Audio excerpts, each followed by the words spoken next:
का इजलास में जारी है। बराह रास्त मनाजिर आपको बोर्ड की स्क्रीन पर दिखाए जा रहे हैं। डॉक्टर शाजिया सोबिया साहबा जी। Thank you sir. Question number 148। Answer भी टेकन एज रेड, सप्लीमेंट्री कीजिए।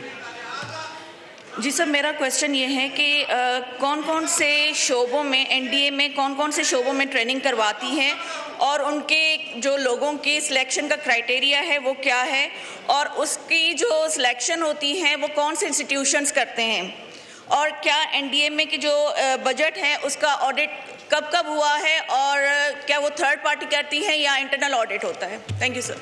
जी डॉक्टर तारिक फजल चौधरी साहब। बहुत शुक्रिया जनाब स्पीकर। जनाब स्पीकर, गुजारिश ये है कि एनडीएमए का जो अथॉरिटी है ये बुनियादी तौर पे एक ऑर्डिनेंस के ज़रिए 2007 में मर्ज़ वजूद में आई और 2010 में इसको एक एक्ट के ज़रिए उसका क्या अमल में आया। सर, इससे पहले जो इदारा था वो एरा होता था जो कि नेशनल डिज़ास्टर मैनेजमेंट करता, लेकिन सर ये 18th अमेंडमेंट के बाद ये सब्जेक्ट जो है ये डिवॉल्व हो गया है और अब हमारे जो प्रोविंशियल इदारे हैं वो डिज़ास्टर मैनेजमेंट के तौर पे काम कर रहे हैं, और ये जो इदारे हैं डिस्ट्रिक्ट लेवल तक कमेटीज़ मौजूद हैं जो नेशनल डिज़ास्टर्स को मैनेजमेंट करती हैं। बाकी सर ट्रेनिंग जो है ये हम मरकज़ की सतह पे भी करते हैं और प्रोविंशियल सतह के ऊपर भी, जिस तरह मैंने कहा, ये ट्रेनिंग जो है ये की जाती हैं, जिनकी तमाम तफसीलात जो हैं वो इस जवाब में दी जा चुकी हैं।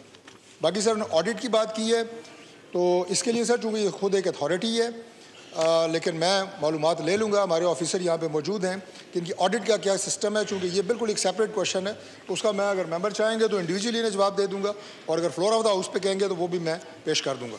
जी ठीक है।